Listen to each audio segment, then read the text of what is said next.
J-E-T-S,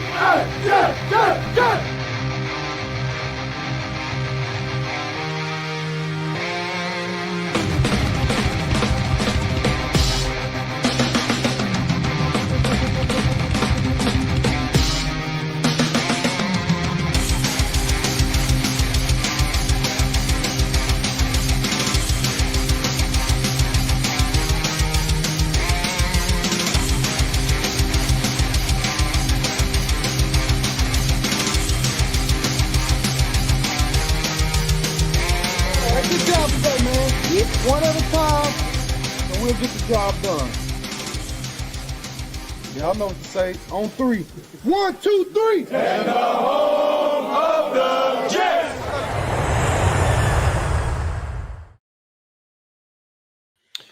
Good evening, everybody.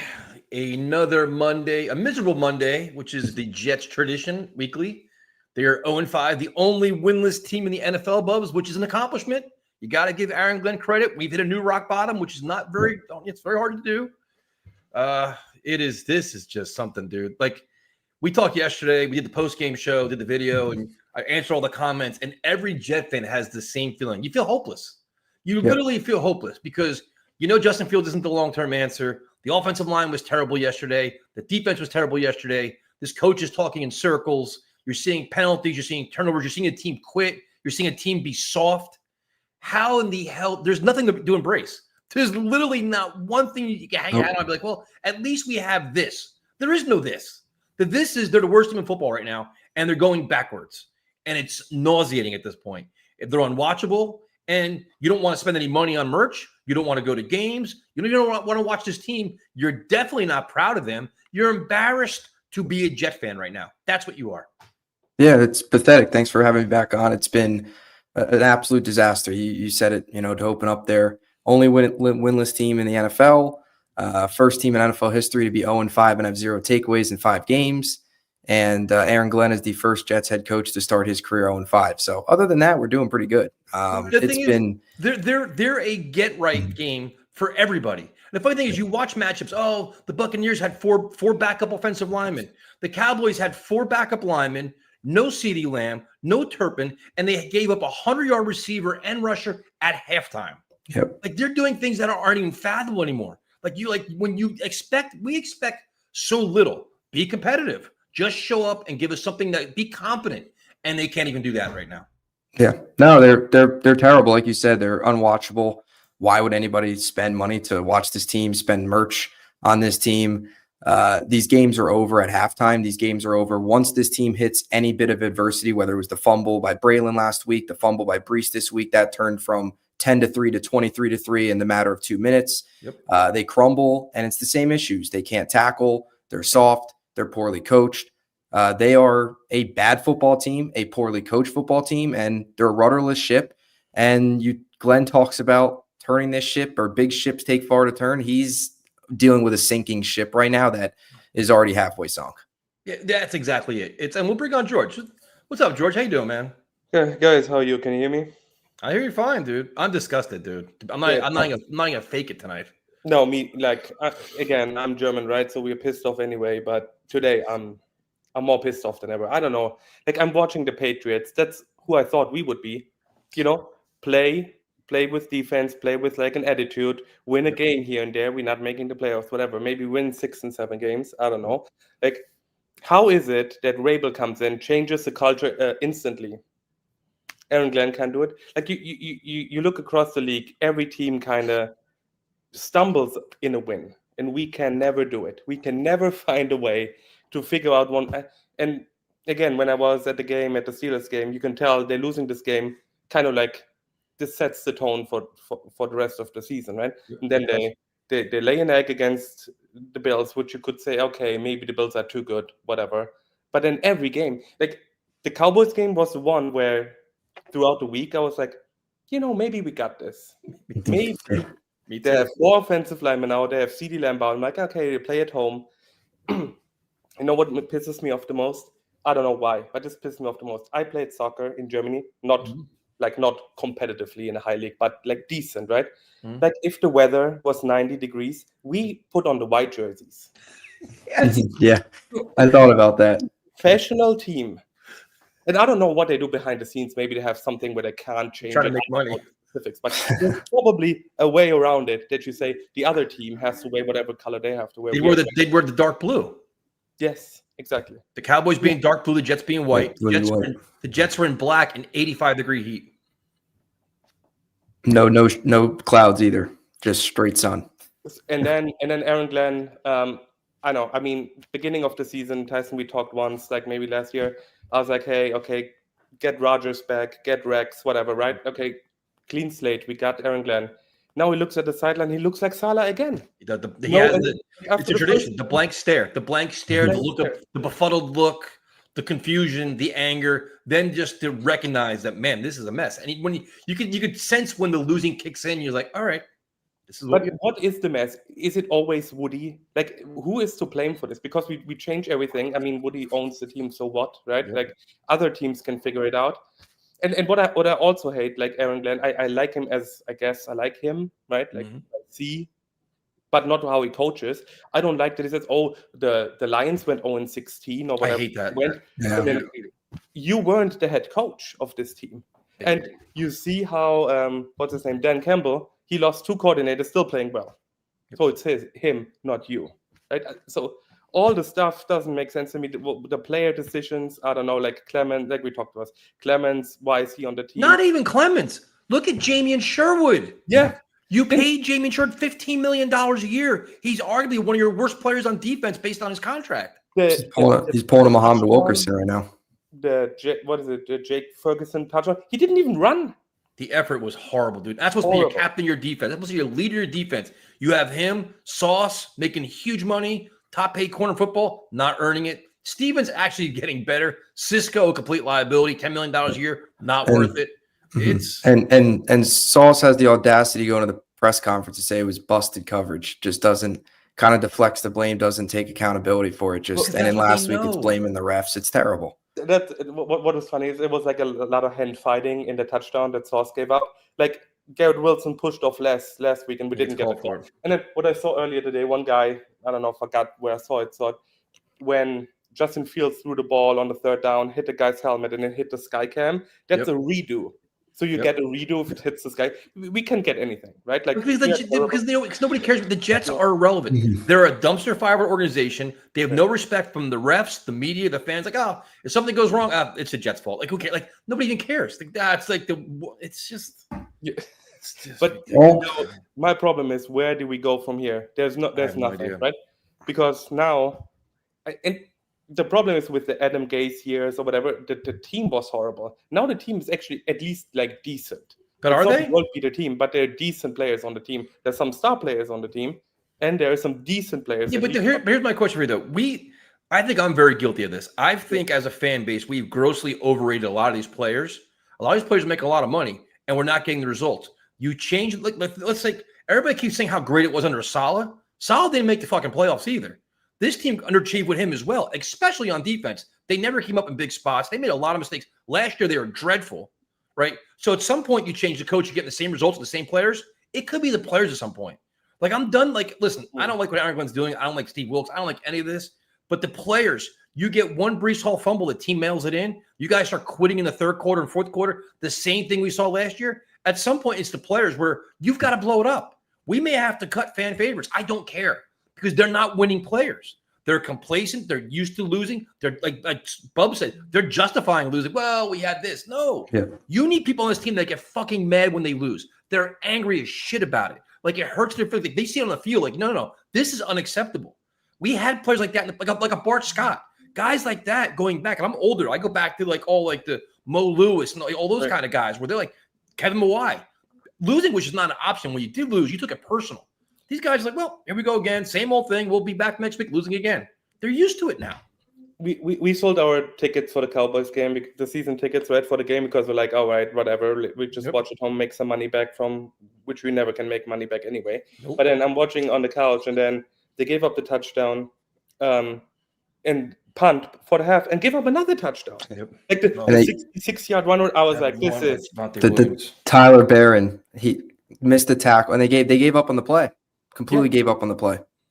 And Tony think- Adams just running around. I'm not really sure Tony Adams, why he's still on the team. He's still there missing tackles too. I think they had, what, 13 missed tackles in the first half? Is that what it was? Yeah. And I don't know why, like, this is just the culture that's here. Like, everything's been given to these guys. Like, Michael Clemens still out there, Tony Adams still out there. Like, what has Tony Adams done in his NFL career to still be out there? I mean, Glenn can have, these, oh, look at me, I hold players accountable. I cut the kick returner, but you're still throwing Tony Adams out there. You're still throwing Michael Clemens out there. It's embarrassing. It's pathetic. Tony Adams on this team still in 2025 is unbelievable. Even Cisco's been bad, dude. Yeah, Cisco. I Pico think Mamino, the rookie, he that's stinks Garrett too. Wilson, Garrett Wilson, the 2 tackles, maybe Quinnen, everyone else can get traded. Yeah, I don't think there's literally, and that's why I got in an argument with somebody today. I'm like, okay, like, there's not one thing you can be proud of with this team. Like, there's not say, well, the defense is getting better. No, it's not. Offense is getting better. No, it's not. Special teams, they fumble every week. Okay, you got Nick Folk. He's 85 years old. He's not a cornerstone of your team, right? Then it's like, okay, let's even break it down even more. Name 5 players on this team, just 5. You start 22. Name 5 that have gotten better from week 1 to week 5. You can't. You literally can't do it. There's nobody. Yeah. They're getting worse. They are The getting team's worse. getting worse. Pittsburgh was their best game, Yeah. That was And your now- Super Bowl. And now do and they lost. you trust his coaching staffing, drafting a quarterback, or rebuild the whole And- This is what pisses me off too. At the beginning, like Quinnen Williams, beginning of the year said, I'm not done. I don't want to go through another rebuild, right? Then the coach talked him out of it, basically. I said, oh, we are here to win now. Now it's like, oh, it's a big ship. It can't turn around fast. So is it a real build? Is it not? We don't know. Like, this is worse than Salah. This is worse than Gase. Yep. Because now it's in the middle of, we have nothing. With Gase, we knew the team was bad. With Salah, we had hoped, or at least they built a good team in the beginning where they had like Garrett, Brees, drafted all the young guys. So it was up, goes in that direction. Then we're downhill fast. But now it's in the no man's land. So we have to bring up the good players. And Aaron Glenn completely changed his tone, and he Yeah. thinks we didn't catch it. Before the season started and going into training camp is, we're here to compete this year. We want to win this year. We want to do all this. Oh, and now it's like, oh, fellas, hold on. This is a long process. It's going to take time, fellas. It's going to take time. Your ass. You made a lot of mistakes, coach, with your staff and with your personnel decisions. A lot of mistakes. And now it's biting you in your ass because your team is quitting on you. And the results are like, when you have 5 games and no turnovers, it's inexcusable. When you give up 5 sacks to the Dallas Cowboys, that's ridiculous. Like, the things they're doing now, it's like, you think, like, I was talking to somebody about this today. It's like, it's actually getting worse. Like, we thought we had rock bottom a couple of years ago. This is now rock bottom because there is no franchise quarterback on the team, right? You have no idea what this coaching staff is. You're going to have a top 5 pick, and you have absolutely no faith in that pick or this staff. And also, how many games do you think they're going to win? Going to lose against the Broncos. Then they play most likely Mike White against the Bengals. They're going to lose against. He'll probably beat us. Yeah, probably. The Panthers won a game against. I don't know. There's no guarantees. Because If he goes 2-15, he's gone. Because Woody Johnson paid him so much friggin' money, and I guarantee you Woody's going to bring him back for at least one more year, which is whatever. This is what we They'll signed put up for. blind faith into him. Okay, you see what happens? They go whatever the record is. They'll draft a quarterback, and then they'll fire him after the second year. And then 100%. the new guy has the quarterback they didn't. That's what the Giants did. The Giants did the same thing with Brian Dable. Yeah. They brought him back to get Jackson Dart. He's going to get fired this year. So now Jackson Dart right off the bat is going to have another coordinator in a year. That's the worst way to handle it. Now the Jets are putting all their eggs in the Aaron Glenn basket, because that's their guy, and they're grossly underachieving. And now I'm tired of the excuses. Well, it's this. Well, it's that. No. Our bar for this season was very low. Just be competitive. Just be competent. 10 penalties a week, bad turnovers, bad decisions, bad tackling, soft quitting. They get After 1 5 sack. games. 1 sack on the O-line that has 4 undrafted free agents or whatever they played. Unbelievable. At home. It's terrible. But the thing is, like, what did they do all week? They don't. I don't know. Well, no. Now they're new. Now the new speech is this: we have great weeks of practice. It just translates to Sundays. Great. Then don't fucking practice. Then save it for Sunday. Take the entire week off and just show up on Sundays. Maybe you'll be better off. The only thing I want to say is, before I let you go, guys, like the Cardinals game, the way they lost the game, this was Jets-like. That was Jet-like. The fumble in the end zone kind of situation. The guy who The guy pulled the Malachi Corley. On to next year, I guess, right? I mean, this is like, it never ends, man. Thanks for calling in. We appreciate it. All right, guys. Bob's nice to meet you. Later. Yeah, nice to meet you. Man, I wish I could have seen Tyson's reaction to the 66-yard run right before half. I tell you what, man, I thought the Jets have broken me. I've learned new curse words this year. Where the dog is looking at you like, bro, you for real? Like Yeah. the dog's looking like, man, like this is like you're crossing some lines here with these words. I was It's pissed, dude. terrible. Glenn said, right, you talked about just how low the bar was, but talked about win now, and even just said how wants to have a team that fans can be proud of. That's far from it. I mean, this team, they're out of it in the first half, first 3 quarters. You look at some of the scores going into the fourth quarter, they've been, I mean, Fields' stats have been all pumped up by garbage time. The game's over by 45 minutes in. It's unbelievable. Games are over. It's very believable because it's the Jets. No, they don't score in the first half. It's terrible. They're soft. They're just. Next comment is, I was at the game yesterday, by far the worst game I think I've been at. The fans had no energy. Cowboy fans are brutal. The sideline had no energy. Well, first off, I don't blame Jet fans for not going to games anymore. Me personally, I'm not going anymore because I don't want to watch this in person. I don't. I'd rather save my money, save my energy, save the gas money, all that to stay home and just get annoyed. Then Cowboy fans, listen, man, they travel well. They're going to take over the stadium just like every other fan's doing at this point. That's fine. But the last one is the most concerning one. The sideline had no energy. And that's something that I talked to Fireman a couple weeks ago. He said he saw it down at Tampa. He saw it many times. He sits right behind the bench. He says it all the time. He's like, man, to be this early in the season with a new staff that's supposed to be this high energy, accountability, all this stuff, that's the most alarming thing, where you're lacking energy, lacking motivation, and you're quitting and you're coming off soft. Like, look at the Cowboy defense yesterday. They were laying the lumber on our players. They were lighting up guys left and right. Jet plays on, it's picking their buddy up there. Let's go, move on to the next play. That's the culture, dude. That's the intensity and tenacity this team is lacking. Yeah, they're soft. And we said it yesterday in the post-game show, but you even just watch them on defense. There's not anybody that's ever there like first to make the hit, that big thumper on defense. They're all just kind of jumping onto the pile late in plays, obviously just missing tackles. It's weak arm tackles. They're flat. They're bad. It's right back to that country club environment we've always talked about. It's that they have that same feel with this team, specifically on defense. And here we are again with the slow starts. How many times was that a problem under Saleh? It's still an issue. This comment's hysterical. Tyson, Aaron Glenn is a damn good coach and one of us. Stop attacking him. He's doing everything he can with what he's got. Okay? The players need to execute, not just rely on him to fix everything. So, okay? He's one of us. He's a former Jet. Okay. Damn good coach. Well, right now, the only thing he's been established is a damn good defensive coordinator, because the head coach hasn't won a goddamn thing. So he's doing everything he can. Well, it's not working.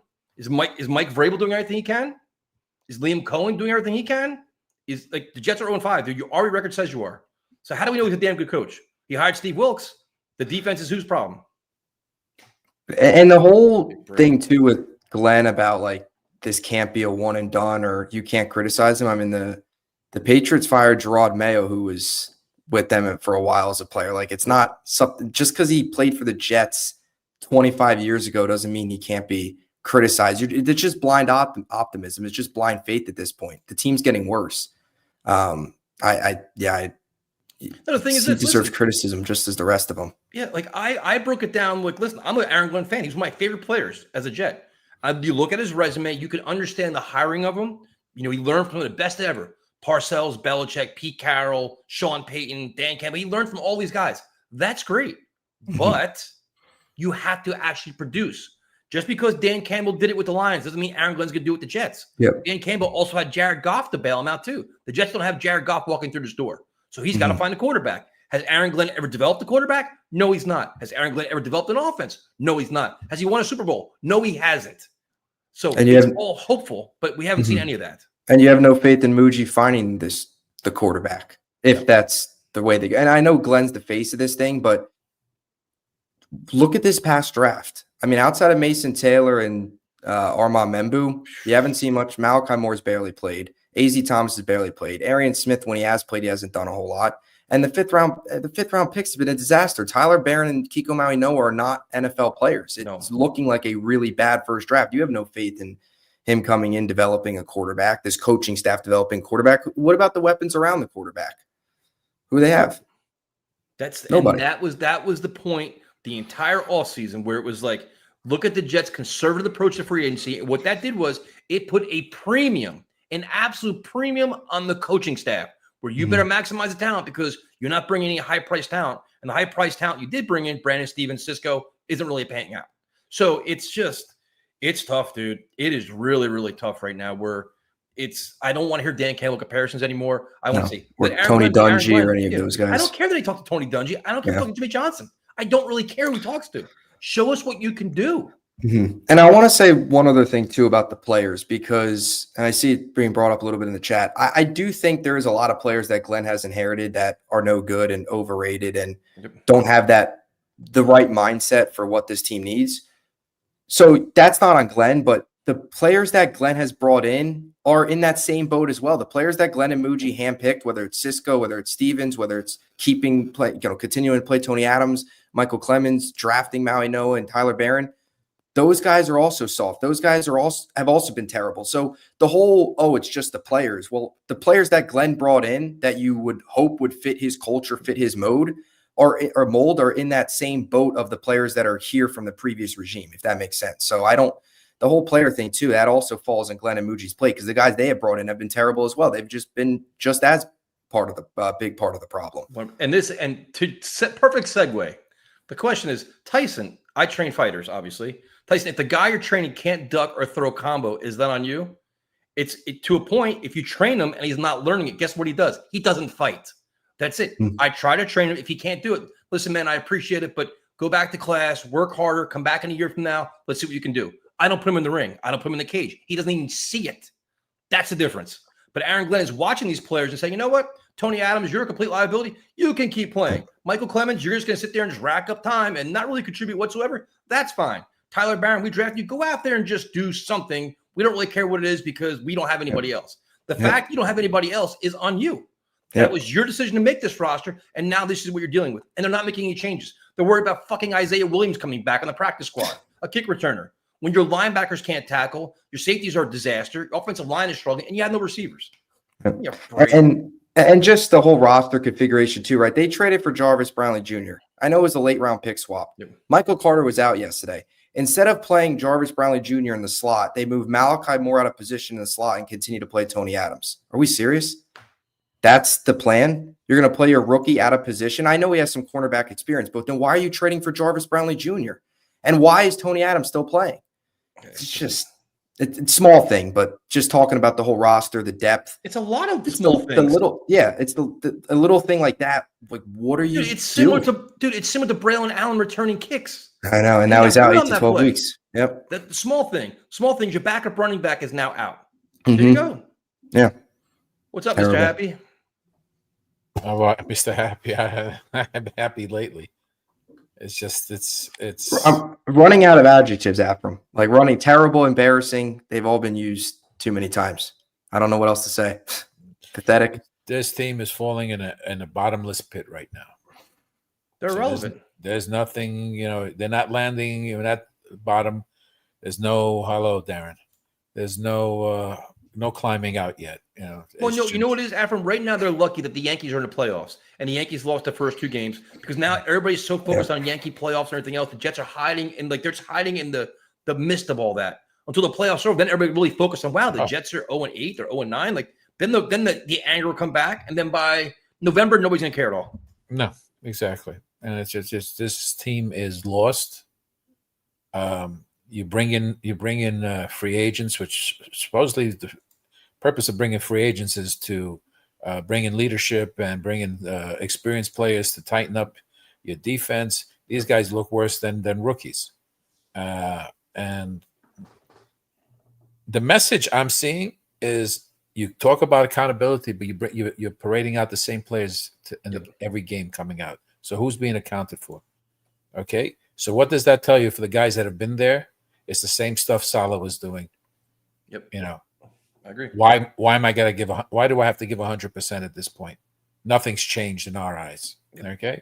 Well, the fact that they quit after Breece Hall fumbled, the fact that once they face adversity, they mail it in because that's how they're used to it because Salah justified it. Salah allowed them to do it. Yeah. And now they're here and like, well, we lost. And like, but the thing is, you don't have that dog in the locker room that Bart Scott, that fiery leader that says, even CJ Mosley to a point, but you need players that actually can change the culture, not just go along on the ride for the losing.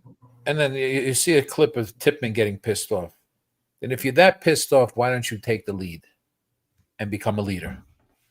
You know, The O-line was terrible yesterday. They were the O-line's terrible been yesterday. terrible. Awful. The O-line's been terrible. It's just not been highlighted as much as the defenses, but they've been being guys are slipping through right up the middle. Guys, But see, Yeah, but but this is the question I'll put to both of you though. We talked about this where you hire a first-time head coach, okay, first-time offensive coordinator, first-time O-line coach. Hyden was a fucking tight end coach. Bro, they all work together. You don't understand. Okay, I do understand. The concern was there, and now the concern is bigger when you have all this draft capital invested in your offensive line, and they're not playing up to standard. Yesterday was a complete joke, dude. The Cowboys are running. There was one play, 3 guys ran through the line, none of them were touched. It was like a jailbreak. And oh, sorry to cut you off, but Go ahead, here's go ahead. another year where talk about the physicality of this team. Like, when is this team ever going to win the battle in the trenches? They never do. That just kind of goes back to the whole soft thing. And the line's been a problem, but also Fields. There was a couple of those plays too where he was just holding on for the football too long. And the 3rd and 29 sack was terrible. But I mean, it's still though no excuse. I mean, this is a Cowboys defensive line that's got no pressure this year, and they get home 5 times yesterday, 32 pressures I think total, which was embarrassing. yeah, this whole thing stems years ago when this owner chose never to bring in somebody that's been proven, who's established, an architect of the game, basically someone who's built a foundation and has been successful. He chose not to. He had success with Rex. Hold on, he had success with Rex, and he continued that process. Let me hire coordinators. Let me not bring in anything else. But it was proven when the only legitimate proven head coach they went after was Mike Vrabel. That was the only guy. And Mike Vrabel literally used them to go to the Patriots, where everybody knew he was going to go anyway. Yeah, exactly. It was almost like the Jets interviewing the safe face. Like, well, at least we tried. But meanwhile, no Mike McCarthy, no John Gruden, no this, no that, because we know best. Yeah. McCarthy, they had him. They had him, and they chose Adam Gase. Could have had McCarthy twice, yeah. Yeah. Well, I don't know if he would have came the second time. He He Yep. he was not considered, and Gase got him before him. Then he goes to the Cowboys and has successful years. Go 3 figure. 12-win seasons. What we would do for that right now. Exactly. It's just a no-win situation right now, and it's just at this point, why not just bring in your rookies and see what you have? Because right now you're not doing nothing. You've done to this team has panned out. All your Cisco, your Brandon Stevens, they've not panned out to be anything. Okay, you've overpaid. Granted, free agents are going to get a little bit more than at that time because they're free agents. But I don't think they were being, there was a war of of other teams looking after these guys. It's not like it was a salary war where the other teams were bidding for him. So I'm kind of with this. The comment here says we've been accustomed and accepting of all this bullshit. Shit needs to change. A complete roster overhaul is needed, dude. I kind of agree with that. Where you're looking at this group of players, whether they're good or bad or otherwise, are used to losing and becoming part of the problem. You want to rebuild it, which is going to cost you time and money. But then you have to have faith that the guys making the decisions are getting the right players. And based on our first taste of what they're doing, the draft and free agency, it's not pretty, man. It's actually alarming what they did. Those players are part of the problem now. Forget about the free agency. The current players are not doing anything. But that's what I'm saying. Look, but dude, nothing. Sherwood and Sauce, they're 2 big money players. Look how both of them are playing right now. And the one thing with Sauce is like, oh well, Aaron Glenn working with him and Steve Wilkes, they're going to get the best out of him. Nope, not doing that. And Sherwood is probably one of the biggest disappointments. Major. He's just confused out there. I don't know what they're feeding them. I don't know what they throwing everything at them.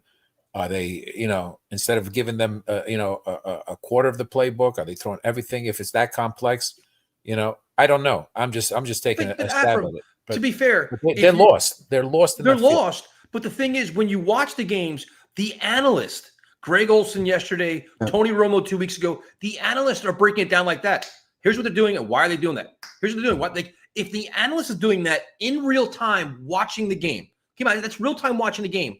Yeah. What in the fuck is Aaron Glenn doing when they're watching game tape during the week? Watch the tape. They're watching the tape and doing what with it? Wiping their ass? What are they doing with it? 100%. Because nothing's changing. There's some these teams you hear from others. They run the same play and they do nothing to counter it.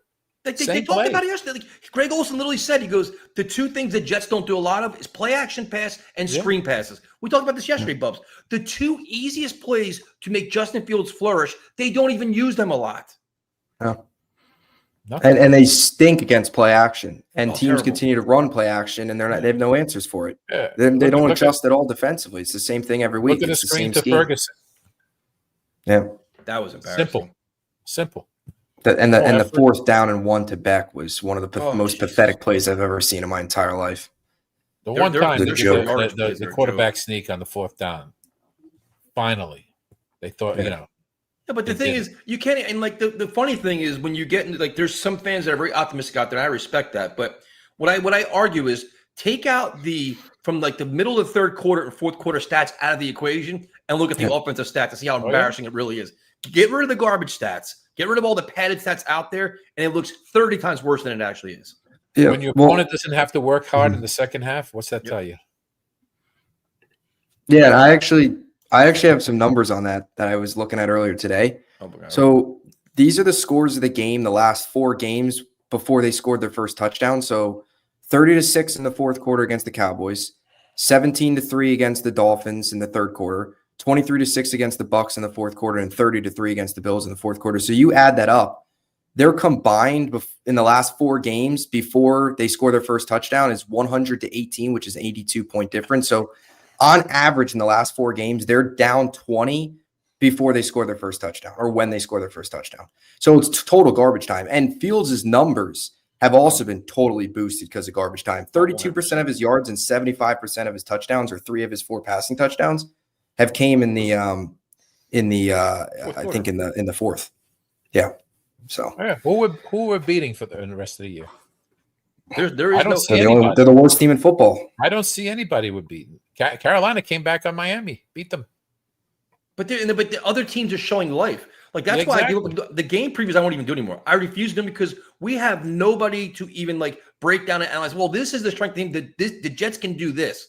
We have nothing. We know that they can actually do, and every other team's showing a spark. Panthers are playing the Saints. They beat the Giants. Like, and you're seeing like things. Wow, that's really like. Why can't the Jets do that? Like, we're looking up to a team that has 2 wins. Like, wow, wish we had 2 wins. That's how pathetic we are right now. And even if we lose every game, do you think they're going to make the right choice in the No. draft? Nope. No. I mean, if they would, if they made the right choice in the draft, we wouldn't be here. We'd have a franchise quarterback already. No. And I still think deep down in my body that they are going to find a way to mess it up. They're going to win a couple games late. It just even as bad as this team is, and they've found new lows, it I don't still know. feels like that's going to I happen. don't know. But maybe It's not. just- Maybe this team- is the year. This is just totally dysfunction. That you just don't know why these guys wide open. You know, it's To me, I'm already at the point now. It's like we want to talk draft. The Jets get the number 1 pick. I'm trading it. I'm trading it for as many picks as I can possibly get because the Jets team is not Trade one player everybody. away. Trade everybody. It just Get as many picks as you want at that point. You know, trade the Sauce. Trade him if you can. The biggest mistake was to Nobody's sign. taking Sauce, dude, in that contract. Exactly. Well, I mean that's a going rate most likely for that. So a lot of these guys are going to pay that anyway. But I mean, and what do you got? You got about 60, 65 million right now for next year. Yep. Figure you get another 10, let's say another 10 million for the increase. All right. You're gonna have to do what you did with what's his name? The wide receiver that we put on we took his money, the 36, Devontae Adams. We took him in the post. We were allowed to take the post money, and you got to increase it. And you're just going to have to go and get some guys that are winners, and hopefully they'll play. Hopefully they'll play. Hopefully they're going to want to come here because now it's going to be 15 years no playoffs. With the coach is going to be on the hot seat in a year because now it's going to be like, well, you got a lousy year 1. You're 1 bad year from getting fired again. Yeah, and he's got to do something with his coaching staff. Something's wrong here. It's How come you're not taking over now? He goes back to Dan Campbell, sticking with him in Detroit. That's why he's sticking with Wilkes. Well, but that's him. it's yeah. He stuck to him based on you. But is this guy doing you any favors right now? You know what I'm just so sick of is like the Glenn and these coaches talking about all these, and I know the Lions were laughing stock for a while, but like we can't even compare to them right now. Like, stop talking about other teams that are winning right now. Stop talking about Tony Dungy, please. You're the furthest thing from Tony Dungy. First Give of all, me a break. you can't compare because every year they were getting a number 1 draft pick. They were picking. They were getting great defensive players. They were getting great offensive players. Eventually, they stuck with one coach and they put a team together. You don't have that. Where's your talent? One guy is on that team is your talent. Maybe 2 if you keep Brees. Okay? 2 guys with talent on that team that seem to produce no matter what. What do you have? You know, how many positions are you going to have to fill? Quinnen's going to end up probably leaving. You know what I hate? You're not going to pay, what's his name, his brother. So Well, Quincy Williams is going to be gone. He's not going to stay. Dude, and the thing is, it's similar to DJ Reed, though. DJ Reed wanted out of here as fast as possible. That's why he left. So, like, these guys, like anybody here that's somewhat like Quincy probably wants out. Like, play with his brother's school. He's probably tired of losing. Like, dude. So then it's like you have to overpay free agents. You got to sell them on some kind of vision. But this comment here makes you got to draft great. Passionate fan base that hates everything the organization does is a rough sell to free agency. The fans are not the problem. You know what the problem is? 14 years, no playoffs. The problem is a piss poor owner. The problem is incompetence. That's the problem. Yeah. Players want to get paid and they want to win. If you can't let them win and give them a good productive environment, they're not coming here. And the Jets, it's not like Aaron Glenn's like friggin' John Harbaugh. Trust his approach is trust me, bro. Yeah, that's you've had Johnson had plenty of times to grab a great coach. He chose not to. He didn't even go. Why didn't he go take a flight to the guy's house like he did for Aaron Rodgers? You know. You had opportunity to give Jim Harbaugh or the brother this guy. You could have went after Peyton, Sean Payton, Jim Harbaugh. Yeah. That's the kind of person they're not going to go after what's his name?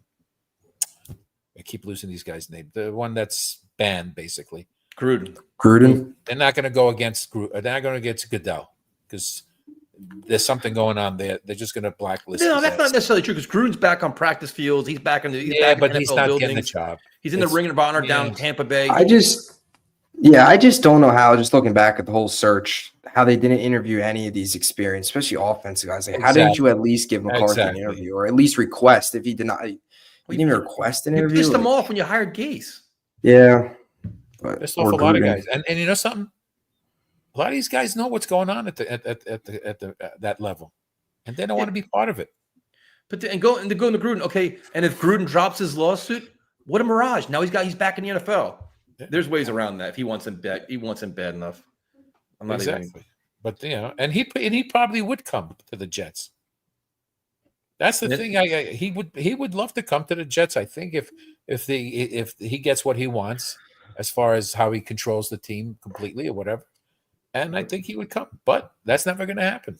Yep. And to the next comment, I keep people say tank. Have you looked into the 2026 draft?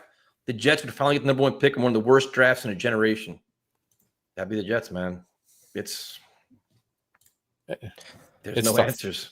No, there is no answers. There's no answers. That's hopeless. That's what burns the most. It's just there's no light. There's no tunnel yet. We haven't seen any light. We just keep falling and falling and falling. We haven't hit rock bottom. We haven't hit rock bottom. That's the thing, because we don't know what rock bottom is because we haven't gone up at all. We're learning it weekly, Avram. You said we haven't hit bottom because we haven't improved yet. So we're still falling. We're on a downward cycle. What's that? We're on a down. We thought last year was rock bottom, and this year's outdoing last year. Yeah, you had mentioned we set the bar low. We haven't set the bar low enough. I think we should need to remove the bar. You know? I want to go to the bar. That's it. But like I said, you have not seen from week 1 any improvement in that defense. Nope. So it's getting worse. We haven't hit rock bottom yet. Dude. Okay, because the minute we see a little bit of improvement and some consistency, then we've hit rock bottom and we're climbing our way up. But we haven't seen that yet. We haven't bottomed out yet. We have not bottomed out yet. Nothing. It's the same stuff. We haven't seen any improvement. We see it, and we see the same picture, all of the same movie, all the time. It's true. Guys wide open, they're giving up penalties. The same script. It's like missed tackles. Missed tackles, can't get a fumble. Even when the play is dead and the guy actually fumbles, we don't even get to the ball. I know. I saw that yesterday. Couldn't even recover that. That's a good point you brought up. When I was sitting there watching the game, and I'm like, we can't even recover the fumble after the play's dead. And you bring the point with the refs. Pickens pushed off, clearly pushed off. Yep. No call. And it was more than once. Yep. They have a call, but you call it on Garrett. But and that's the way. There's no respect. They don't care less. They see it. You're not going to win the game anyway. So what's the difference? The only time they started to give some calls was the one rough in the pass to the Fields when the game was over. Oh yeah, after 1,600 hits. So that was throwing the Jets a bone. Like, oh, we feel bad for now. We'll give you some mercy now to let you not lose by 40. And actually, the guys, the announcer was saying that really wasn't a roughing the pass. he hit him in the right spot and everything. But whatever.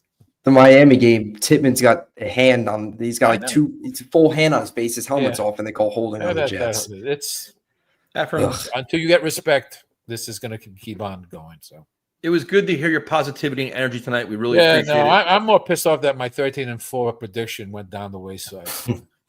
Hey, you can't get the 12 wins without the 5 losses. I can't do nothing. 5 still on the table. All I do is the sad part is we're all going to be tuned in on that channel. But the best thing about Sunday is they can only ruin your breakfast. They can't ruin your entire day. Yep. 12:30, just in time for the 1 o'clock games. It'll be done with. Have a good night, man. Take care. Be well, guys. You too, man. I can't believe it's October 6th, and these are the shows we're doing already. It's just complete doom and gloom where the sky is falling. There's absolutely no hope whatsoever. What's up, man? Yo. Hey guys, sorry, my screen froze. Okay, This was a nasty game, and Tyson, everything you've been saying, I'm tripling it. I'm looking at this whole thing, and I'm just like, I wasn't expecting. I keep hearing these idiots telling me, "What'd you expect? We thought they'd go 1-4. It's only 0-5." I'm like, it's not the wins. I could care less. Yep. It wasn't the wins. It's the way that they're losing. And this is what makes it really bad obviously they're killing themselves with penalties, all this other crap. We don't see any improvement. They were better week 1, even though I'll grant that Pittsburgh was not playing well. They were better week 1 than they were yesterday. I watched the Jets in the 1970s when they had defenses that were awful. They had no personnel. Half the time they had major injuries. They played better than this. Yep. And I think the key came out today. Bart Scott on the radio was talking, and they asked him about what he thought. And he said, looking at this defense, they look like players that don't know what their roles are. Exactly. They're on the field. They don't know what the hell they're doing. He said there was one play, he called it out. He said you can tell there was supposed to be high safety help. The high safety was nowhere around, and the corner was like sitting there like panicking because there was nobody around. And he said you shouldn't see that. And what bothers me is, I keep hearing, well, it's a new scheme. You know what? I agree, you're not going to be perfect, and you can't expect that. Not with this team, not as bad as it's been. But I was watching this, and I'm like, you just don't see any improvement. Nothing. They can claim there's not. And when I see that kind of stuff, that means something happened. You had time since you had OTAs, mini camp, preseason, and now 5 weeks of the NFL season, and we do not see improvement, even slight improvements.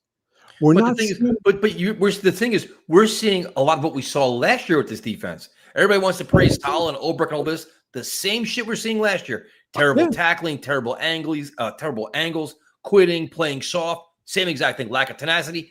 All of it. We saw it last year. We're seeing it this year. It's on the players. A lot of this on the players. No, you know what? And you can sit there, and I also hear, well, maybe the players weren't as good as we thought they were, and that's very possible. But you know what? Glenn also extended several of them, so it's like you can't sit there and say, well, he was stuck with, Sauce, he was stuck with Sherwood. No, he wasn't. They could have just said, screw it, we're not extending him. They're not good. And the other thing is, what I don't understand. Again, it was either Bart Scott or somebody else had a comment. They said, this thing about they look good in practice. Right? Practice, he said, first of all, practice, you're playing against your own bloody team. Yep. Of course you look good. And he said, secondly, if it's not translating on the field, then you wake up and sit there and say, wait a minute, I look good in practice. I don't look good on the field. Well, maybe it means my practice is shit. Yep. And again, Glenn is, it's not that Glenn is soft. I won't call him that, but something is wrong there. They're either practicing the wrong things, because you know what? The players that are on that field, they're professionals. I don't care how good, bad. I'm not expecting him to be a great defense, right? But they're professionals. And the things that they're blowing, this is not even necessarily about talent. Talent is, you watch somebody trying to cover somebody who's a great receiver, and they just don't have the speed to cover them. Or I'll give you a good example of somebody where you can say, you know what, it's just a limitation. When Jim Leonard was playing, his biggest problem was his height. If he was 3 or 4 inches taller, he would have been, forget it, in the Hall of Fame. I mean, he was that smart. He was that good. The smartness was there. The smartness isn't with these players, and they should be. These are professionals. They've gone through how many years of organized ball? And And not even that, but it's like just look at the basics of this game. The Cowboys started with 4 backup offensive linemen. yeah, No CeeDee Lamb, no Turpin. The And they had defense one- couldn't touch Dak Prescott. and they had one. I think they got one thing on one hit or pressure on him. I'm trying to remember. They said today it was one. You have Dallas was out, Lamb. They were out. Somebody else was injured too. On either a running back or a wide receiver was injured. Their defense is trash. I mean, they've got a really bad defense. Yep. That's And the whole the thing. It's like you look at the matchup on paper. It's like the Cowboys defense just gives up 40 points a week. You can score points on them, and the offensive line was destroyed. No CeeDee Lamb. You should be able to do two things. On defense, you figure stop Ferguson because that's Dak's go-to guy, and you have Pickens. Both of them scored yesterday. And on offense, and the defense got what, 1 sack, 1 garbage sack. Well, the Cowboys had 5. Yeah, it was 1 garbage sack. And I mean, again, Dak gave himself up. Yep. and I think, with this year, looking at this thing, what really, really pisses me off and was really, we went into this year, right? So we all expected the groans you heard when they hired Glenn was, here we go, hiring another defensive head coach. We're going to have a great defense and no offense. Yep. The irony is that the offense is not great, but the offense has been a hell of a lot better than the defense and a lot of things. Not the mistakes. I mean, fumbling and all the rest of it, forget it. It's bullshit. But basically, the defense is trash. I mean, this defense looks like a team where you're playing practice squad players across the board. Nobody's been good. McDonald, I can't blame. JJ's out. McDonald's getting double teamed. He can't do anything. But it's like they can't do anything. They tried blitzing yesterday. I sat there and looked at this blitz, and I'm like, you know what? We did better in high school. Yeah, but see, the thing is, they try blitzing, but look at some of the guys they actually have on the field. Clemens, Barron, McGregor. Like a lot of these guys, if they got cut, would they actually start for another NFL team? No. Literally, would they are they starting the guys we're actually giving significant playing time to? If they got cut here, would they be getting that same amount of playing time anywhere else in the NFL? No, I agree totally. I mean, again, I'm not saying we have great personnel. What bothers me more is it's the fact that you're not being beat by talent. You're being beat by it's mental stuff. And these guys are professionals. These are guys that have gotten through college. They got drafted. They got on the pro rosters. I don't care how big. They're still professionals. And if you get beat because you're up against a receiver that's got 4.4 speed, yeah, I agree. Trey should be upset. Sloth should be upset too. If you got a receiver who's got 4.4 speed and you're 4.7, 4.8, and you're trying to defend against him, you're going to have a hard time. And I understand that there's limitations, but this is just plain sloppy shit. They're not thinking, they're not doing, and you can say, well, it's the players. And to a large extent, yes, it is. I'm not doubting it. And I think the talent level on this team was not there. But the other thing is Glenn brought in players. They were garbage. Yep. Stevens, he's looked a little bit better. I wouldn't go that far. Little better is a minor thing. A little better for $12 million a year. Yeah. And Cisco's not that forget it. Look at the freaking Jaguars right now. The Jaguars turned it around. They're 3-1 and playing great. Yeah. Well, this is the thing. And, the other thing is, Patriots turn it around. It's just like, there's no hope, dude. Let's say what it is. There's no hope. The Panthers are turning it around. There's no young franchise quarterback here. New England's turning it around. And again, I was, watching the chat on here and some of the comments where you can't compare teams. And I agree. I hate that, which means Glenn keeps talking about Detroit. Shut the fuck up, because it's two totally different things. And that was whatchamacallit. And that was Campbell. Quite honestly, it's him. And look at this. Campbell loses his DC and OC. Everybody said the Lions were going to be terrible, and they haven't missed a beat. Why? Because he made sure there was continuity there. Yep. And I think that with this team, is it going to get better this year? All I can do is hope. I can Hope is sit not a here and plan. bitch. But, I hope maybe by the end of the year they'll look better. What I'm worried about is you'll see a couple of garbage wins against teams that don't care. And you're going to see Glenn's plan is working. Yeah.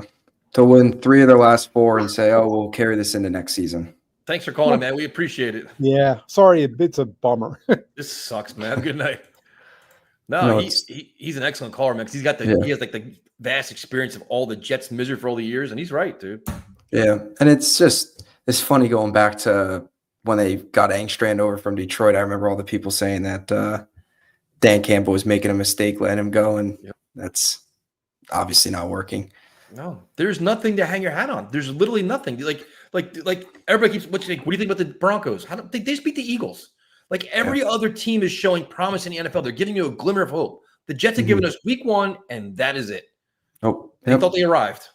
Yep. And to his point about blitzing and just the personnel, they've blitzed 7th most in the NFL, which is expected, but they've got the lowest pressure rate on blitzes in the NFL. So it's like it's not working. Blitzing? They're blitzing guys that are probably slow. Yeah, they're blitzing. They're not good. Will McDonald hasn't been very good either. I know he mentioned that. He had the 2 sacks in game 1 against Pittsburgh, and he's had no sacks and 1 quarterback hit since. So, it's Maui Noah, Barron, Clemens, McGregor. These guys, they stink. And Phillips and Briggs aren't guys that are going to get home to the quarterbacks either. They're just run stuffers. And they still stink against the run. See, what I'm glad is that we just saw Kelsey score. So, Javid had to enjoy that, right? Yeah. It was a nice scripted play, Offensive coach can get touches to the tight end, so. I sense that you're not agreeing with me and Bubs right now. Not entirely. I'm not gonna come in here defending people really, but I just also don't go all the way like to the end where, some of the things being said. I don't know if I fully agree. So tell us what you agree with. Tell us what you don't agree with. Well, I didn't agree. I don't mean to attack Bubs because Bubs is my guy. I like Bubs. The Gerard Mayo take. But yes. Because the Mayo thing was they wouldn't have, if they could have, the Patriots would have hired Vrabel last year. Yep, that's they true. only hired Mayo because it was written in his contract which is the dumbest thing ever, that he'd be the successor to Bill Belichick. And then they hired him, and then 2 months later, we're like, wow, this guy sucks. And we literally had it in our contract, so he had to be our coach. So that's the only reason. I think that's the only reason Vrabel didn't really entertain things and just let it rock out, being like a little helper to the Browns because he knew that he was going to get that job. Because that's the only reason they gave Mayo that job. Like, this was like a complete investment in Glenn, to pick a partner for his GM. It's a completely different situation on that point. What's this? I am unsubscribing. I can't take negativity. Now he went from that to I am so close to unsubscribing.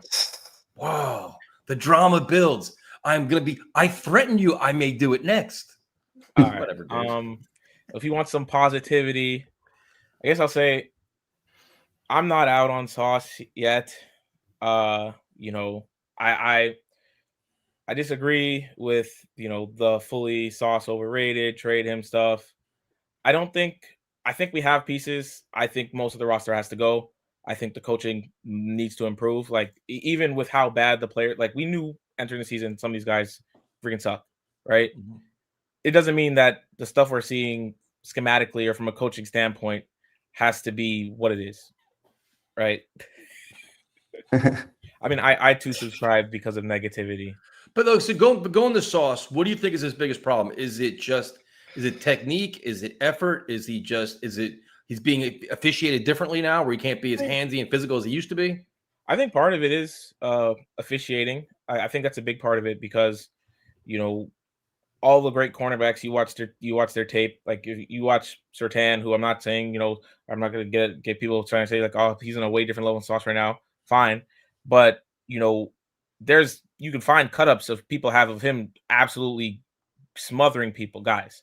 right? Whereas the playoff game against the Bills, he's in the end zone and he's basically holding the guy in the end zone. There's no call on the stats. That's a rep and no completion, right?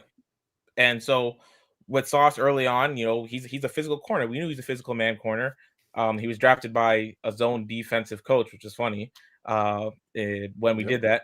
But, he's a physical man corner, and that's where he thrives. And so if you take a physical man corner and every single time he's physical, you call a flag on him, that's just going to happen. I think he definitely has to improve, and sometimes he can be a bit handsy too much. But also, you think early in his career, we were able to actually get a pass rush. It's a lot easier when, on most plays, you don't have to be covering for 4 or 5 seconds because your line can't get anything done against 4 backups. That's fair.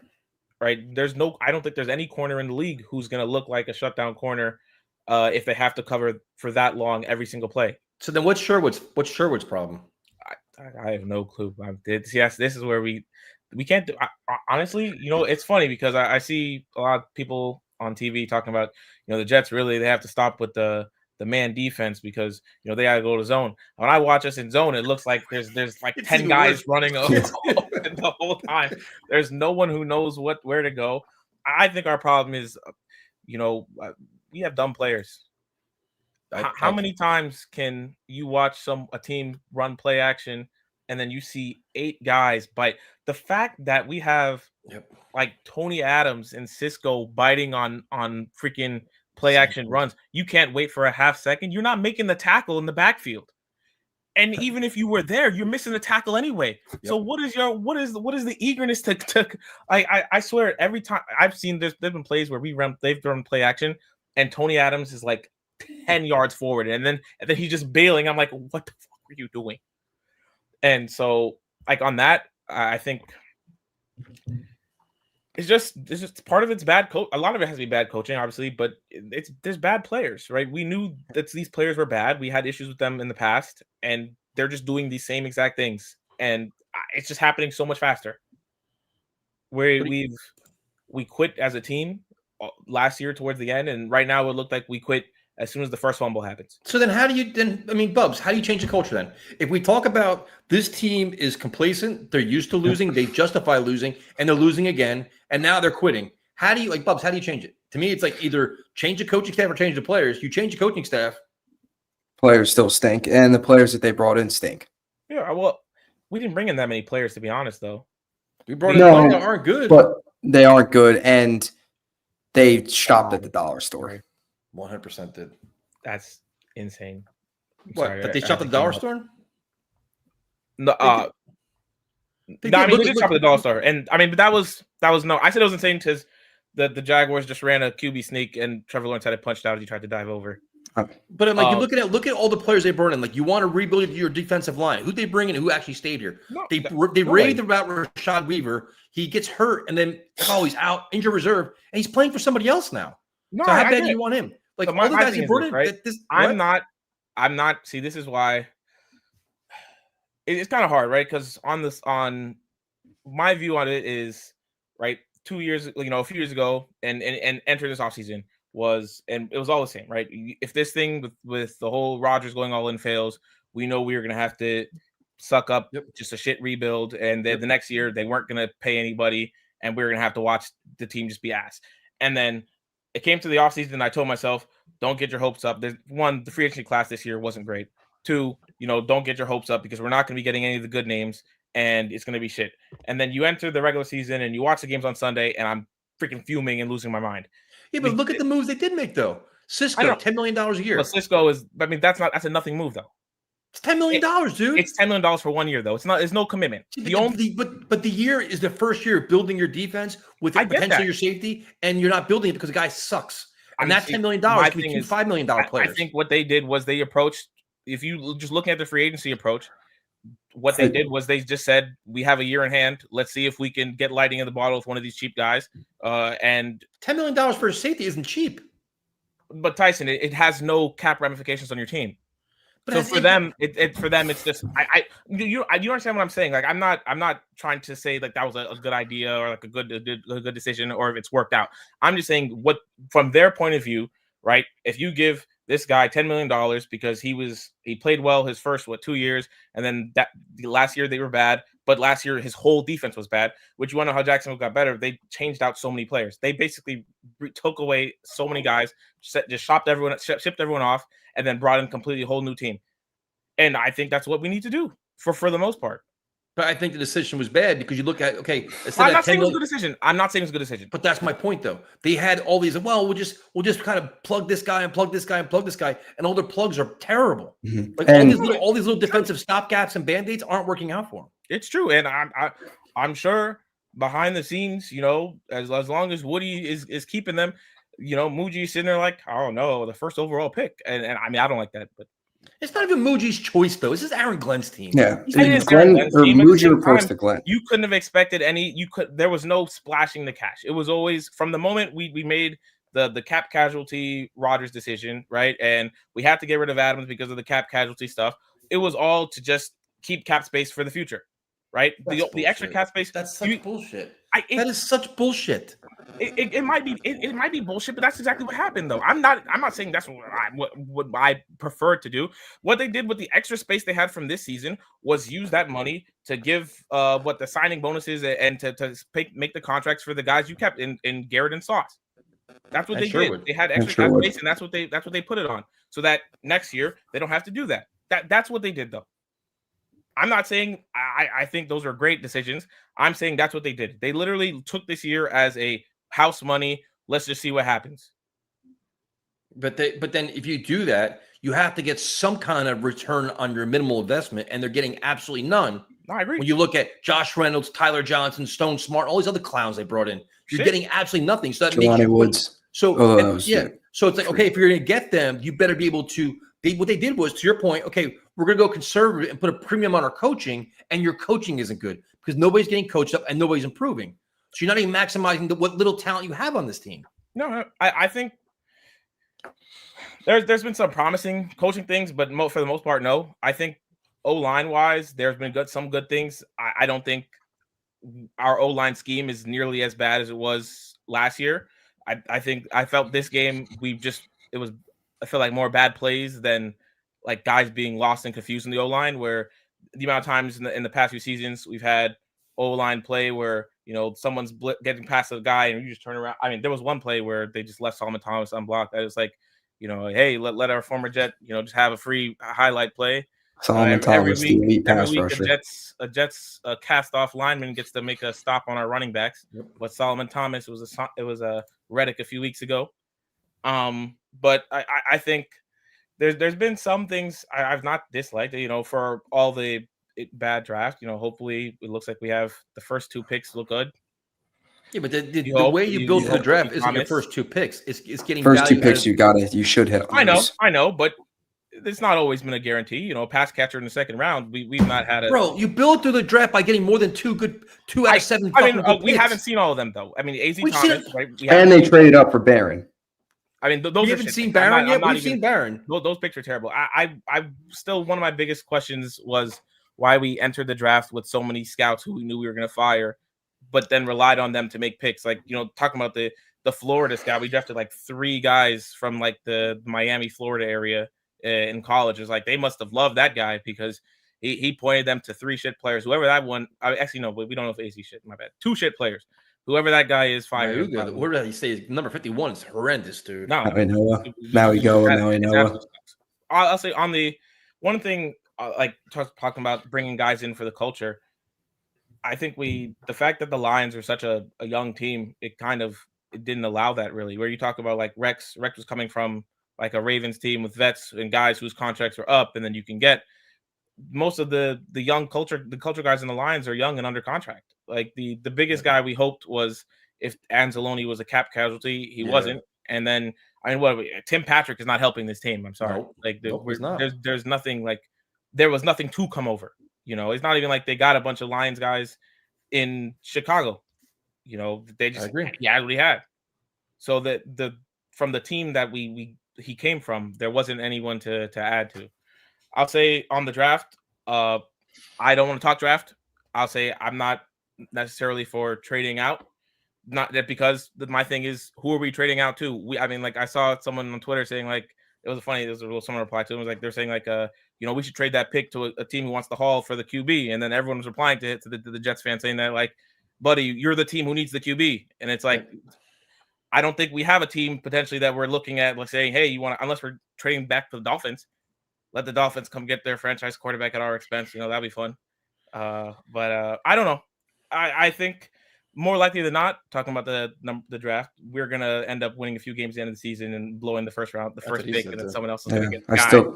As bad as this team is, I still think if the 2020 Jets can do it, I think any team could do it. And then caller Steve will be like, "Happy Victory Monday." Victory Monday. That's actually we talk about the negativity brought me. That was my finding this show. Beating the Rams. What was it? I wonder if Glenn will do what Saleh did. Remember Saleh played that video of like the Steelers or whatever. It was like December football, and they made their mock December football scenario where they needed to win like 3 games to get into the playoffs or whatever. I wonder if Glenn will do that, and they'll hype it up. Oh, we won 3 of our last 4 in our simulation. We made the playoffs. It's all great. Can I say something that Tyson's gonna hate? Go for it. I don't understand the Mike McCarthy stuff. I mean, a few years ago, I wanted him. I'm not saying this year. I'm saying the whole Gase thing they blew it with then. Okay. But for people to discount Mike McCarthy now, who won 12 games every year, we can't even win fucking 8. I mean, Mike McCarthy. He would listen. There's my selling point. He'd get the organization turned around to then hire a guy that can win a Super Bowl. He would get he'd make this team professional. They'd be efficient. They play sound football, dude. What is our baseline right now? We're a 6-win team, 5-win team every year. The problems with Mike McCarthy going back to Green Bay has been lack of accountability, lack of disciplined teams. Won a shitload of games, dude. He has. I mean, it's. I'm not saying it's easy to do that as a coach, but it's a lot easier when you have had. It's your time as a head coach. Your 3 starting QBs have been Hall of Famer, and Pro Bowler. Perennial. That's a lot of coaches, dude. I get what you're saying, but I mean, it's not Mike McCarthy, right? He's never had to be in a situation where he had to turn around a shit organization. He's never even had to turn over a roster. He went to the Cowboys and helped them out. The Cowboys had a good roster. The Cowboys are dysfunctional as hell, but they had a good roster. But they're dysfunctional. They won games. A ton of the last, however many in the last decade or so, the Cowboys, all they do is make the playoffs and flame out. Jason Garrett was good for 10, 12 wins. Sign him up. I'm just saying it's not like Mike McCarthy. I'm not saying I didn't want him when he wanted us. When he wanted us, I wanted him. Adam. My God. I wanted so many people other than Adam Gase at the time. We all did, dude. We had arguments for weeks about that. I also thought we actually had a quarterback at that time. I bringing Mike McCarthy in to boot up the gang with Aaron Rodgers this year would not have actually ended us in a good spot. But would you feel better with Mike McCarthy grooming a young quarterback as opposed to Aaron Glenn? No, I would, but that's not what we'd be doing right now. Well, because we don't have one. Right now, if Mike McCarthy came, we would be next year. We'd be looking at cap hell as we tried to find a way to kick out cap hits for Rodgers and Devontae Adams, and we'd be better than right now. We would not be 0-5, but we would not be going where we need to go, and we would not be set up for anything in the future. Well, all we would be is the Saints just kicking off a rebuild, running it back with 35-year-old guys. All right, David, thanks for calling, man. We appreciate it. I appreciate you guys. Later, dude. I can't believe we're getting. It's bad. We're at a point now. We're arguing about guys we should have hired 3 years ago. Yeah, 3 years ago. Yeah. You can't tell me if this team has, even in the event and this wasn't happening, but let's say they would have traded for Tomlin last year because there was that kind of rumor, and there was Jets fans that oh, retread, don't want Tomlin. You can't sit here and tell me if they had McCarthy or Tomlin, they'd be at least 2-3 right now. Dude, I'm telling you right now, I'm saying this with all seriousness. If there is a head coach at the end of the season that is potentially on the hot seat, that is just say in theory, John Harbaugh, because they're having a terrible year. Harbaugh's the big one. John Harbaugh, Mike Tomlin, any of these guys, I would trade a first-round pick for them. I don't give a fuck. I genuinely don't care. Because this team is that desperate. We're going back to the Kotite days, which I lived near and dear to my heart. The way they changed that, they went and got Bill Parcells, and that literally changed everything. The Jets are so bad right now, they need an elite-level, fully accomplished head coach to turn this around. And if you have to trade for him, like Sean Payton, okay, it's worth it, dude. Mm-hmm. Where they are, it's literally worth it at this point. Yep. Yeah, I agree. But you have no faith in Woody doing that. No, Woody's not. And he's not going to get rid of Glenn either because the money they gave him, he's not going to eat that in 1 year. He's just. I need more sponsors. You're right. We need more sponsors. I need more alcohol too because this team is killing me. So we'll go to trash bag Jets. Name changes every week, man.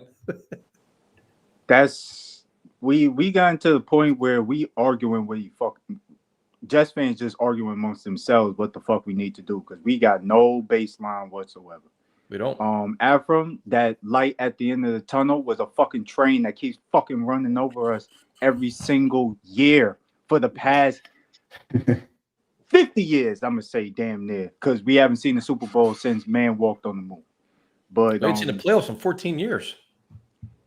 But it's just you know what do the Jets what's any positive on the Jets? Wise person once told me because I think I played JV one time and he used to be like a trainer or something for the Celtics. That person usually told us during practice, you can't look at anything positive if you're playing bad, if you're not doing your job on the court or on the field and stuff like that. The execution on the field has to dictate what you do. And the New York Jets are playing like a practice squad team because each and every week, us Jet fans are thinking like, dang, okay, maybe this year we got a chance. And then each and every single time, first quarter, what happens? No points or a field goal. Second quarter, what happens? No points or another field goal. And then it gets to like third or fourth quarter. Oh shit, we coming back in garbage time. Garbage time. But even yesterday's game, I thought this yesterday with Bubs. The first drive of the game, nice methodical play, march right down the field, settle for a field goal, and that right there sets the tone. The next series, Justin Fields misses that wide open Garrett Wilson, deflates the team again. It's like you could see it slowly but surely. It's like all these chances to change your ways don't happen. The Breece Hall fumble just put the nail in the coffin. No, it was the one drive had back-to-back sacks. Then you had back-to-back penalties and the Breece Hall fumble. It's like, right, Bubs? That's exactly what happened. Yeah, they kill themselves every drive with that. I mean, even going back to the Tampa game, you had the legal formation with Arian Smith. That was 2nd and 1, moved them back, killed the drive. You had the Miami game, it was the fumble. First drive yesterday, they stalled out at the end. I actually was kind of confused. They accepted the penalty to get 2nd and goal from the 3, I believe it was. I would have taken 3rd and goal from the 1 and had 2 quarterback sneaks. Well, that's what Olsen said too. He said the same thing. Yeah. But see, and then wait, one more thing. This is how petty I am. When you're losing, we're getting blown out. Kicking a field goal, go down. Was it 30-3? Went 30-6. You're losing by 27 points. You kick a field goal. That's some bullshit too. And I'm so sick of the punting around the 50 or inside the 50 when you're down by a ton. And Glenn said they've got to play the field position.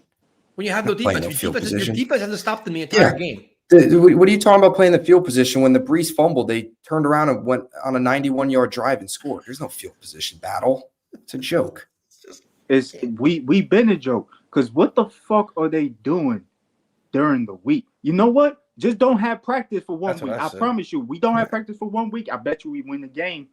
But you think about all the things they've done. They've had players-only practices. They've had different practices. Glenn's more involved. They've had the physical practices. They've tried every trick in the book to make things improve, and it's only getting worse. There's no substance when they play football. Like there's no passion. And that's why I'm saying to myself, like, okay, maybe we should have a fire sale. And I'm not saying get rid of everybody, but just the execution and the body language. Like if you don't want to play here because we keep on losing, that's fine by all means. I would say keep Garrett, Jermaine Johnson, because you know he's special when he's fully healthy. He hasn't been on the field as of late. Nope. Maybe Quentin Williams if you want to stay, maybe not. You know, this just is too much. Too many times what happens is we hire head coaches and then we have previous player regimes. And then, you know, that doesn't translate to execution on the football field.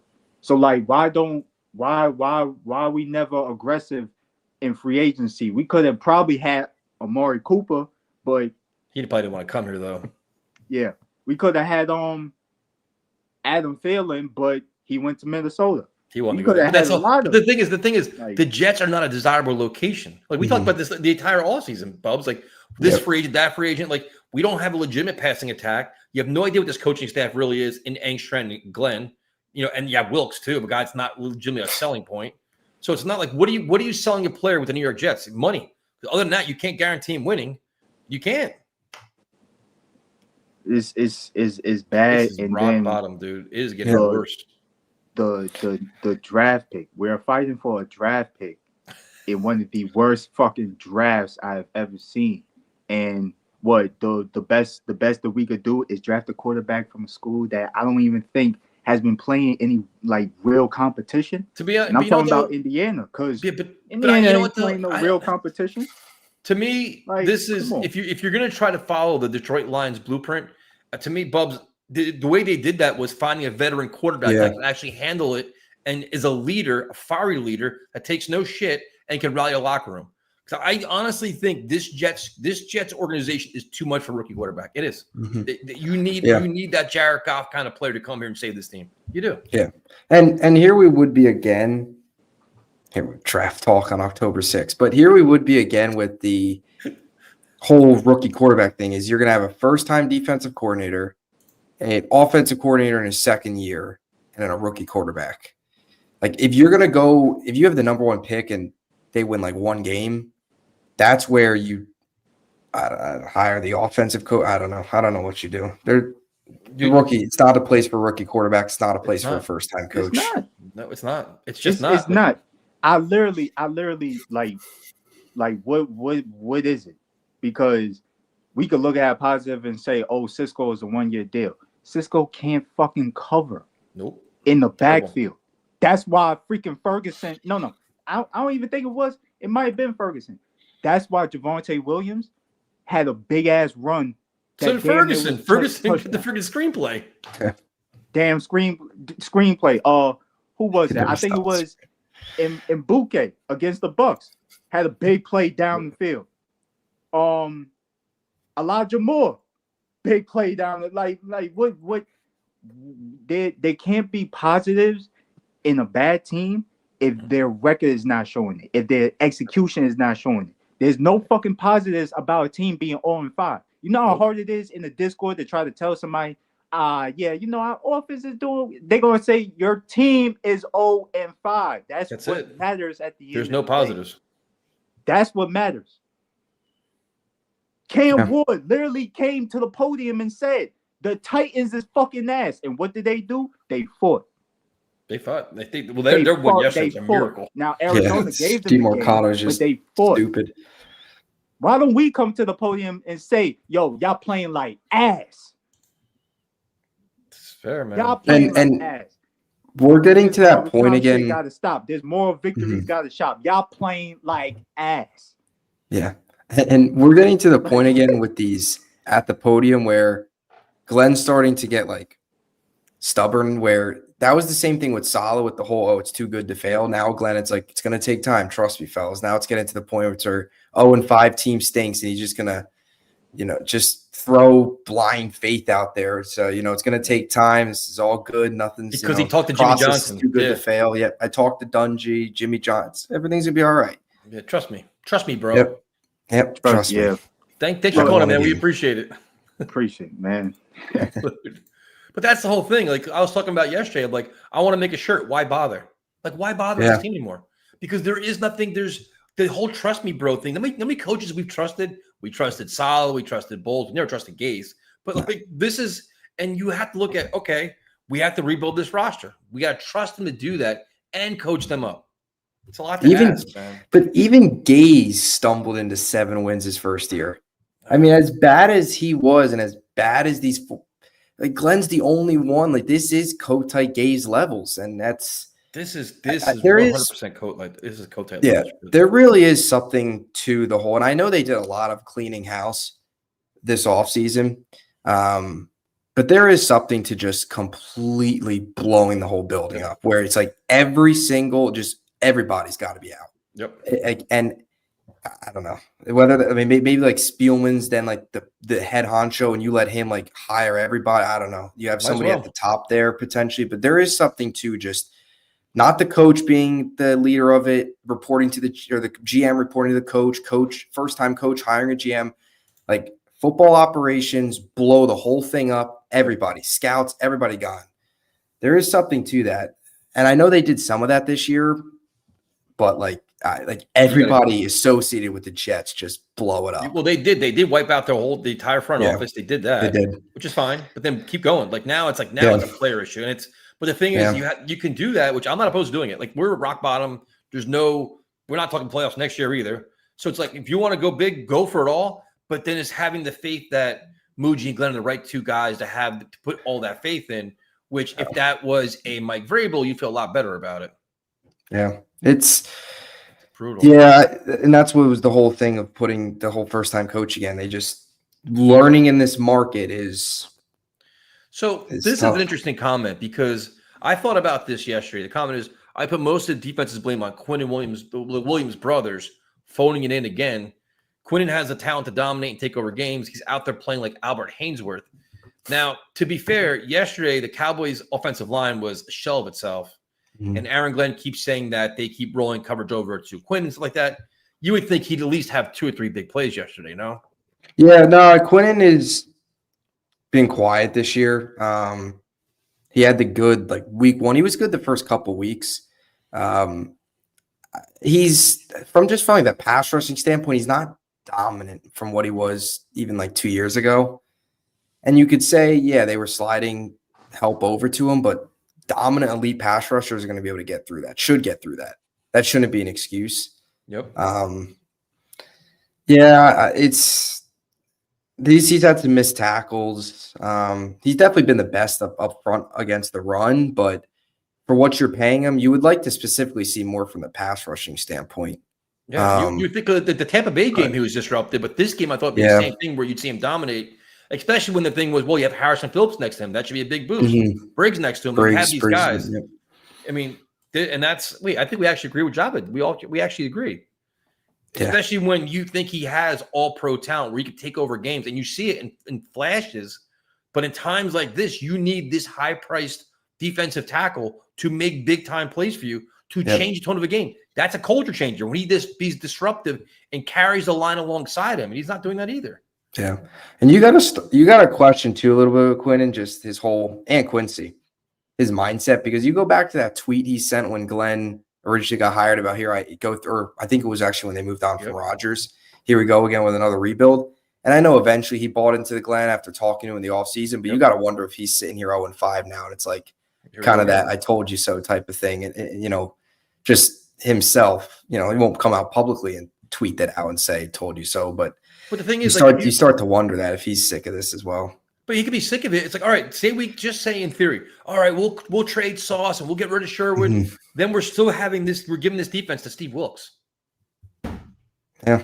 It's not it's just it's a comedy of errors, dude. You can and you have no faith in Wilks and then developing a Malachi Moore and an AZ Thomas. You have no faith in his defensive staff developing them. And especially the corners and the secondary coaches, they're all so bad. They all just stink. You have no faith in them there. You have no faith in anybody on the staff to develop young talent right now, and you have no faith for them to find young talent. Nope. I have no faith. I literally, this is the first time I've truly lost hope where I'm I always try to find a positive, something I can really all right, we can do this. I don't have anything, dude. I'm nothing. Sunday, I genuinely don't care. I'll watch it. I don't care. I have no expectations. I just know it's going to get worse. It is. After's right. It is going to get worse. It's going to get much worse before it gets better. And I just don't even care anymore. Yeah. No, yeah. It's you're 0-5. They're a bad football team. As much as this is what I don't get about the whole, I guess, positive thing is everybody in the offseason was praising them. The way Glenn was handling himself, the practices, all that stuff. Great. Now we're not allowed to criticize him for being 0-5 and these same things creeping up in the games. Here we are again. Training camp goes so well. Practices during the week go so well. And it's the same old Jets on Sunday. Well, that's where you can say it could be the players, because if Glenn tried to change it.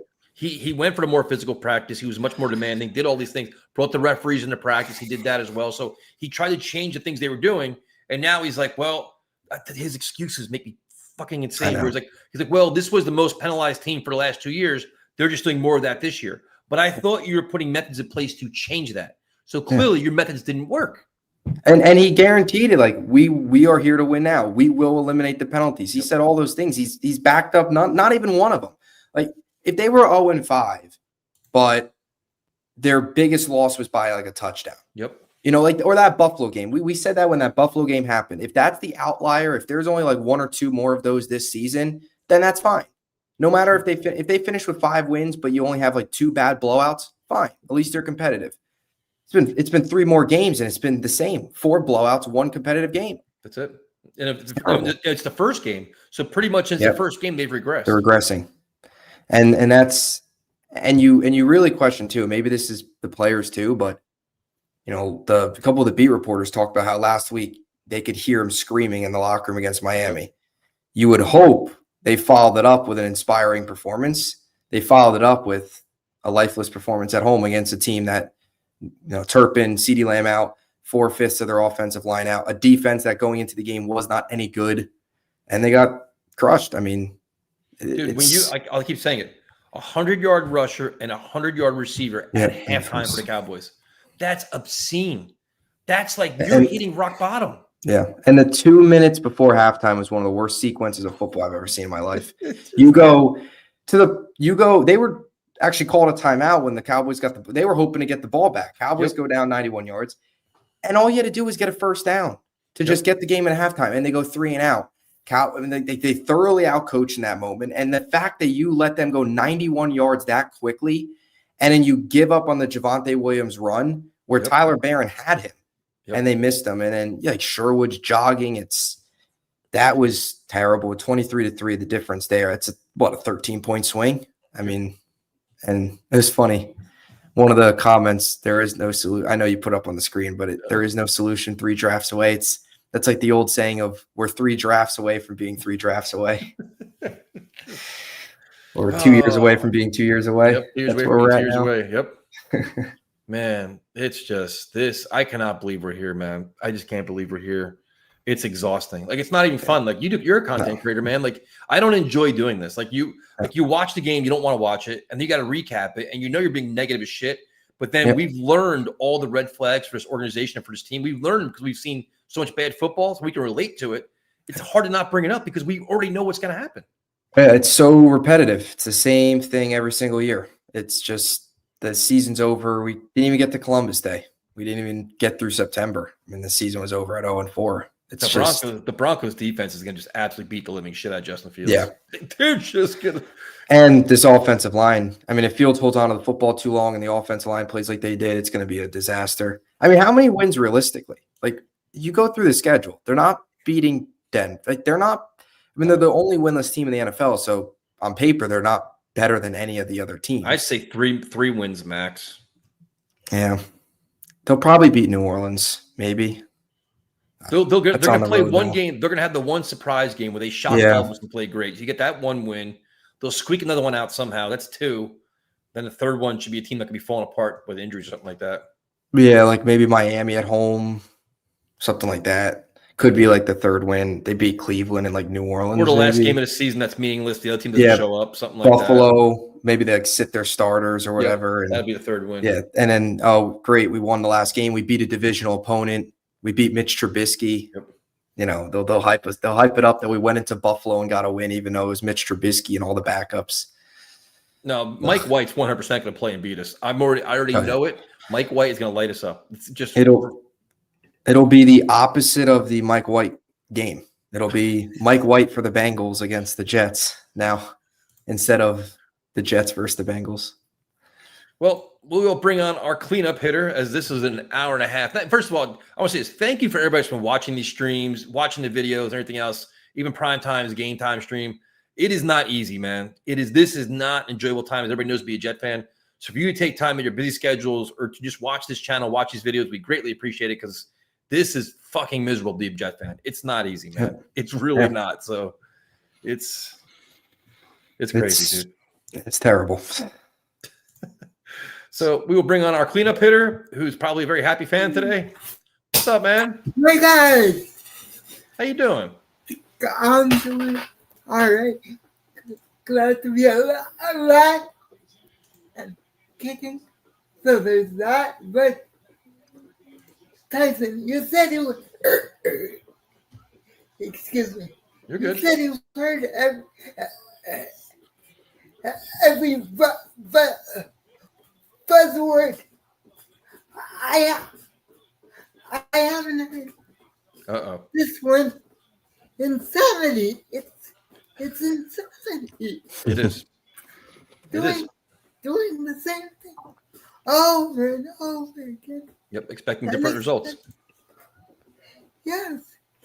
You're right. Listen, we hired a first-time head coach hoping different results, and we're getting the same ones that we just I've been with you guys since Adam. Guys, what's the most fun it's the they've gotten since? You know what's sad? The shows we did tonight, we probably have done these same shows over the last 6 years easily. Yeah. This seriously, we've done them. Like the one guy, the video I did yesterday, I think it was like 3 hour waste of time. The guy's like, I can literally take this and place it on last year's team. The other, Yeah. it's literally it would apply because the Jets they're doing the same exact shit. Every year since I was in high school, I was 17. So, did you buy a Sam Darnold jersey yet? No, You're going to though, aren't you? no, Yes, he is. You 100% no, are. no, You're buying into Sam. no. Yep. I'm buying the JSN. Oh, you buy a JSN shirt, Yes. dude. You're gonna. He is. Bubs, he's gonna be a Sam Darnold fan. You know it. He's gonna start rallying around. Sammy Dimes. He's gonna call in. You can see a little number 14 in the back No. over there. He'll have like a little bobblehead in the back and shit. I know it's No. coming. It's definitely coming, dude.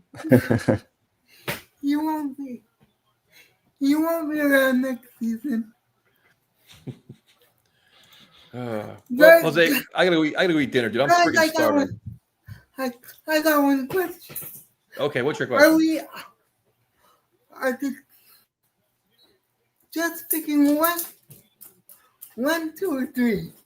3. What do you think, Bubs? Yeah, they'll probably be 3. They'll be the lowest of the 3. Yeah. I say 2. Say 2. Jose, have a great night, man. Good talking to you. Love you guys. Love you too, man. Have a good night. You too. He's got to be happy as hell. He doesn't want to say about Sam Darnold. Yeah. Darnold's tearing it up. Right now, you got the 3-1 Jaguars. It's 14-7 almost going into the half. Oh my god, dude. I don't know. So, Bubs, what would you give Jets Broncos 9:30 start here in the U.S.?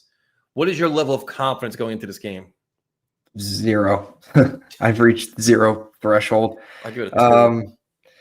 I think the only thing you bank on is that it was a crazy high win for Denver Yep. on the road in Philly. Now they got to travel to London, longer trip for them from Denver. Net down Now spot. I'm really digging for reasons here, but like that would be the only way that they kind of the Denver games are always weird, or the London games are always weird. But the Jets have sucked in London.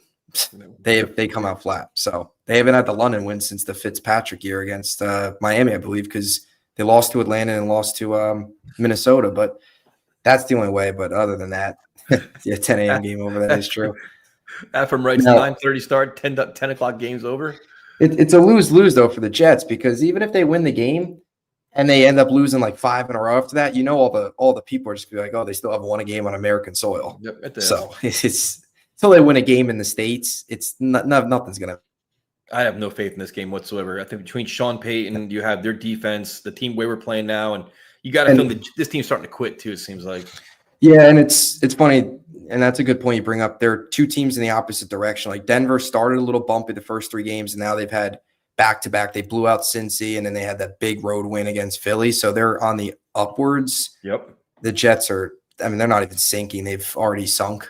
I don't really know. I guess they're going to get lower, right? I guess they haven't hit rock bottom, right? The bar is, they're going to get below the bar again, or I'm going to be below the bar. It's my, I my don't know. 13th tequila. It's Like I just said- nice that the game will be over by noon or 10 a.m. Yeah, I'm obsessed. 10:30 the latest. Yeah. So again, thank you guys for joining us. We definitely appreciate it. Make sure you follow Bubs. What's it, Bubs on Sports on YouTube? Yep. Bubs on Sports. Make sure you follow Bubs. Thank you for all the support, man. Seriously, yesterday a crazy amount of views, and These are not easy times. So appreciate you taking time in your busy day to come watch us and deal with this stupid goddamn team. So we'll see what happens on Sunday. Zero faith, and we'll talk about it on Sunday and Monday. So talk to you guys later. Have a good one. J-E-T-S,